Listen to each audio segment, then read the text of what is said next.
시청자 여러분 안녕하십니까? 한 주간의 주요 뉴스를 정리해드리는 KBN 뉴스 브리핑입니다. 지난 12일 뉴욕주 예비선거가 실시됐습니다. 현역 의원과 도전자들 사이에 치열한 경쟁을 벌였지만 큰 이변은 없었습니다. 빌 드블라지오 시장이 무난히 예비선거를 통과했습니다. 퀸즈 지역에서는 역시 현역 의원들이 승리하는 결과를 보여 플러싱 지역의 피터 구 의원과 베이사이드 지역의 폴 벨론 의원이 승리했습니다. 또 사상 첫 맨해튼 한인시 의원 당선을 기대했던 1.5세 로니 조 후보는 8명의 후보와 치열한 경쟁을 벌였지만 아깝게 패배하고 말았습니다. 먼저 뉴욕주 예비선거 소식을 김지수 기자가 전해드립니다. 어제 치러진 뉴욕주 예비선거.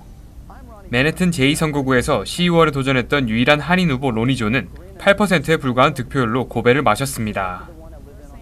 6명이 도전한 이 선거구는 6,300여 표를 획득한 칼리나 리베라가 승리했습니다. 퀸즈 한인 밀집 지역의 선거 결과는 현역 의원들의 승리로 끝났습니다. 플러싱 20선거구는 3,657표를 얻은 피터 구 의원이 2,632표를 얻은 앨리스 텐을 1,000여 표 차이로 누르고 민주당 후보로 확정됐습니다. 19선거구도 현역 폴 벨론 의원이 2,991표를 얻어 54.14%의 득표율로 승리했습니다. 6명의 후보가 도전한 민주당 뉴욕시장 경선은 빌 드블라지오 시장이 74.18%의 득표율로 압도적인 표차로 승리했습니다. 강력한 도전자로 평가받던 살 알바니스는 15% 득표에 그쳤습니다. 드블라지오 시장은 공화당 경선에서 승리한 니콜 말리오 타키스와 오는 11월 본선거에서 대결합니다. KBN 뉴스 김주수입니다. 뉴저지 39 지역구에서 주 하원에 도전하는 제니 정 후보를 지지하기 위해 한인들로 구성된 한인선거대책본부가 결성됐습니다. 이들은 한인 주 하원 의원을 만들어 한인 정치력 신장을 통해 한인 사회의 건강한 내일을 만들겠다고 밝혔습니다. 보도에 김지수 기자입니다. 오늘 오전 뉴저지 더블트리 호텔에서 제니 정 후보를 당선시키기 위한 한인선거대책본부가 결성되었습니다. 2달 남짓 남은 이번 선거에서 한인 주 하원을 당선시키기 위해서입니다. 이들은 자발적 참여자들로 한인 정치력 신장을 통해 한인 사회의 건강한 내일을 만들기 위하여 한인선거대책본부를 결성하게 되었으며 이들은 홍보를 통하여 한인들의 후원과 투표 참여를 이끌어 제니 정 후보에게 힘을 더하겠다고 밝혔습니다. 이들의 정치력 신장과 삶의 질을 높이는 데 절호의 기회가 될 것입니다. 이래서 우리 한인 사회의 건강한 내일을 우리 후세인 아들, 딸들을 위하여 제니정 주 하원 의원 당선을 위한 한인 선거 대책본부로 결성하게 되었습니다. 현재 클로스터 시의원으로 활발한 활동을 하고 있는 제니정 후보는 39선거구에서 린다 쇼와저 상원 후보와 애니 하우스만 하원 후보와 함께 민주당 후보로 출마했습니다.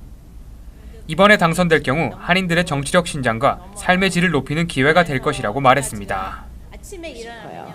그러니까 모든 사람을 아무 문제나 우리가 도와줄 수 있게, 또 언어도 불편하시면 우리가 도와줄 수 있는, 제가 도와줄 수 있는 그런 하원이 되고 싶어요. 한편 오는 29일 6시 30분에 뉴저지 더블트리 호텔에서 제니정 후보 기금 모금 행사가 열립니다. 후원회 측은 한인들의 많은 참석을 당부했습니다. KBN 뉴스 김지수입니다. 북한의 핵실험 등 도발을 규탄하는 대북 제재안이 유엔 안보리를 통과했습니다.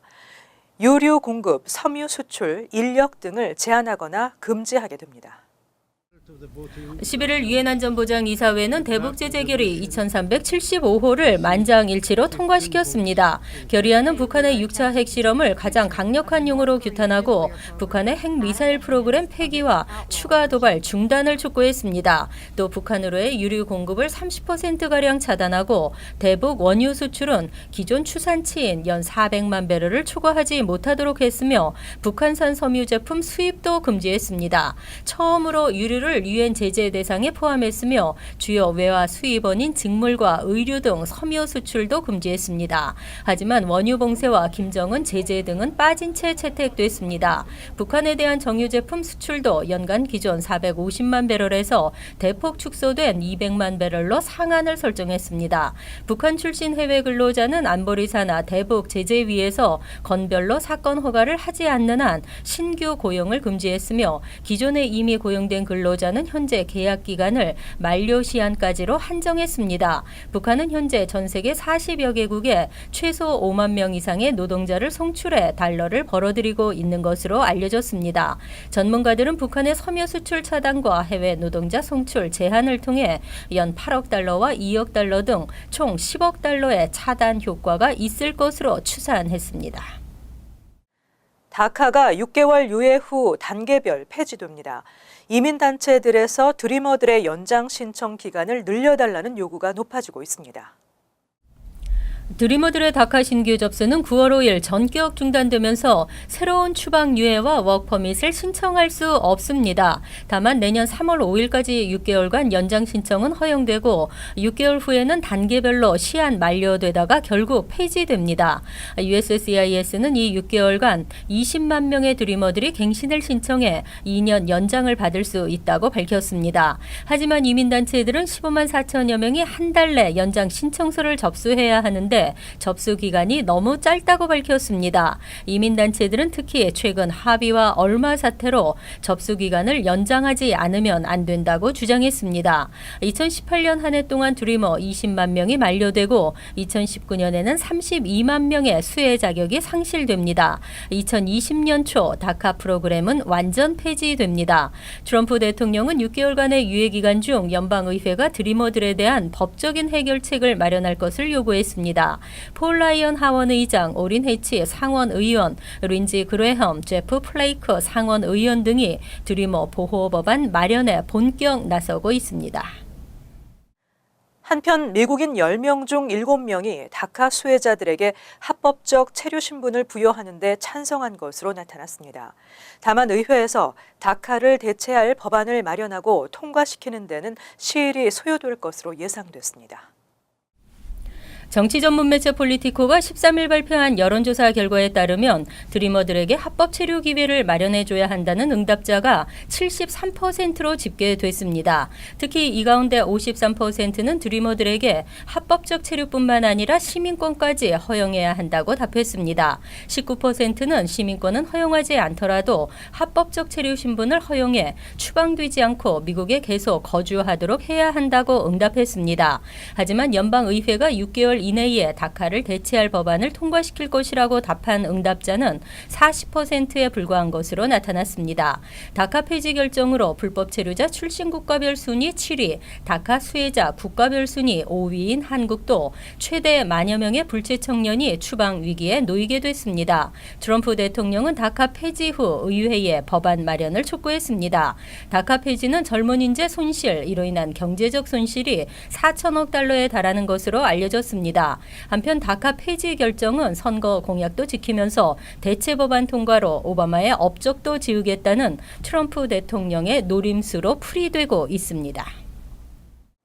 뉴욕을 방문하는 문재인 대통령이 흥남 철수 영웅 레너드 라루 선장이 잠들어 있는 세인트 폴 수도원의 신부들과 만남의 시간을 갖게 됩니다. 수도원의 대통령 부부 명의의 기념 식수도 논의 중인 것으로 알려졌습니다. 보도에 김지수 기자입니다. 오는 18일부터 뉴욕을 방문하는 문재인 대통령이 동포 간담회에 세인트 폴 수도원의 신부들을 초청했습니다. 세인트 폴 수도원은 흥남 철수 당시 피난민 14,000여 명을 피난시킨 메러디스 빅토리오의 선장 레너드 라루 선장이 잠들어 있는 곳입니다. 문재인 대통령의 부모도 당시 피난민 속에 있었고 이 같은 사실은 문 대통령이 지난번 방미 때 버지니아 장진호 전투 기념비를 찾으면서 널리 알려졌습니다. 라루 선장은 휴전 뒤 세인트 폴 수도원에서 수도사의 삶을 살다가 2001년 생을 마감하고 수도원에 잠들어 있습니다. 수도원은 지난 2001년부터 한국인 수도사들이 운영을 맡고 있으며 12명의 수도사 중 9명이 한국인입니다.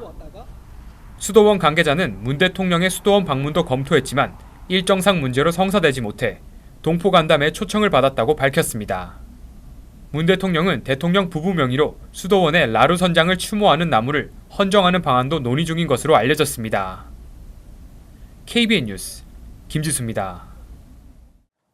제16주기 9.11 테러 추모식이 지난 11일 테러 현장인 뉴욕과 버지니아 알링턴, 펜실베니아 생크스빌에서 열렸습니다. 트럼프 대통령은 펜타곤에서 열린 추모식에 참석해 어떠한 폭력도 우리를 갈라놓을 수 없을 것이라고 연설했습니다. 보도에 지한샘 기자입니다. 미국 역사상 최악의 테러 사고. 3,000명이 넘는 희생자를 낸 9.11 테러가 16주기를 맞았습니다. 오늘 오전 맨해튼 그라운드 제로와 알링턴, 그리고 생크스빌에서 열린 추모식은 9.11 테러 희생자들의 유족과 구조대원, 생존자 등 수천 명이 참석한 가운데 관례대로 희생자들의 이름을 한 명 한 명씩 호명한 뒤 묵념을 하는 방식으로 진행됐습니다. 트럼프 대통령은 국방부에서 열린 추모식에 참석해 미국은 절대 위협받지 않을 것이라며 미국을 위협하려고 시도하는 자들은 우리의 기계를 감히 시험하려다 패배한 적들의 명단에 추가될 것이라고 말하고 미국이 단합할 때 어떤 폭력도 우리를 갈라놓을 수 없을 것이라고 강조했습니다. 이 저녁에 자치단체들도 크고 작은 추모식을 개최했습니다. 뉴저지 팰리세이즈 팍은 오늘 오전 11시 타운에 위치한 9.11 추모 공원에서 타운 관계자들과 지역 주민들이 참석한 가운데 추모식을 열었습니다. So I can't imagine how it would be for the parents and family members that actually were involved. It's a stark reminder that life is fragile, our way of life is fragile, and we need to continually to remember this day so that we do never forget. 한편 오늘 추모식은 일모로 무너진 쌍둥이 빌딩을 상징하는 두 개의 레이저 광선을 공중을 향해 쏘아 올리는 것으로 막을 내립니다. KBN 뉴스 지한샘입니다. 뉴저지 한인회가 오는 30일부터 열리는 추석 대잔치에 한인들의 참여를 당부했습니다. 다양한 무대 공연과 우리 민족의 전통놀이 등 어느 해보다 알찬 프로그램을 준비하고 있다며 모두가 함께하는 추석 잔치를 만들겠다고 밝혔습니다. 보도에 지한샘 기자입니다. 올해로 16번째를 맞는 추석 대잔치가 오는 9월 30일과 10월 1일 양일간 뉴저지 리치필드팍 뉴 오버팩 공원에서 펼쳐집니다. 뉴저지 한인회는 다채로운 볼거리와 먹거리 장터 등 추석의 정치를 한껏 느끼고 타민족에게 우리의 전통 문화를 널리 알리는 풍성한 행사가 되도록 준비에 최선을 다하고 있다고 밝혔습니다. 많은 분들의 참여를 바라고 또한 더 또 풍성한 행사를 위해서 스폰서나 또 책자 광고 벤더로도 많은 분들이 참여를 해주시기를 바라고 참여 문의는 뉴저지 한인회 201-945-9456으로 해주시면 감사하겠습니다. 이번 추석 대잔치는 젊은 한인들을 위한 무대로 90년대 보이그룹 출신 리치, 걸크러쉬 댄스 가수 길건, 카스트라토 파페라 가수 정세현 등의 연예인 공연과 판소리, 힙합 콘서트 등 다양한 장르의 공연으로 뜨거운 무대를 선보일 예정입니다. 그 외 더불어 저희가 여러 가지 장르의 뮤직 콘서트를 준비하고 있습니다. 우리 어르신들을 위해서 판소리나 민요 같은 국악 한마당도 준비하고 있고요. 그 다음에 재즈 콘서트도 준비하고 있고, 그 다음에 힙합, 그 다음에 락 콘서트도 준비하고 있습니다. 특별히 올해 처음으로 개최되는 K-팝 싱잉 앤 댄싱 컨테스트는 차세대 한인들의 끼와 재능을 선보이는 무대로 KBN과 채널K 그리고 본스타 아카데미가 공동 주관합니다. K-팝 컨테스트 1등 수상자에게는 상금과 함께 한국 왕복 항공권이 주어집니다. 올해 추석 대잔치는 한국에서도 여러 단체가 참가해 지풀공예나 독도 알리기, 전통 미나전, 탈 만들기, 떡 매치기 등 우리 전통 문화를 체험할 수 있는 다양한 행사가 준비되어 있으며 태권도 시범 경기, 한국 전통 무용, 사물놀이 등 다채로운 공연으로 열기를 더할 예정입니다. KBN 뉴스 지한샘입니다.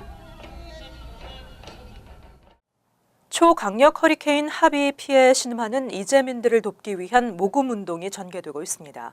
아메리칸 레드크로스와 H마트가 공동으로 모금 캠페인을 진행하는데 오는 10월 3일까지 H마트 전 지역 전 매장에서 진행되며 모금액은 모두 아메리칸 레드크로스에 전달돼 휴스턴 지역 수해 복구에 사용된다고 합니다. 모금 캠페인은 각 매장에 설치된 모금함을 통해 참여할 수 있습니다. 이상으로 KBN 뉴스 브리핑을 마칩니다. 시청해주신 여러분 고맙습니다.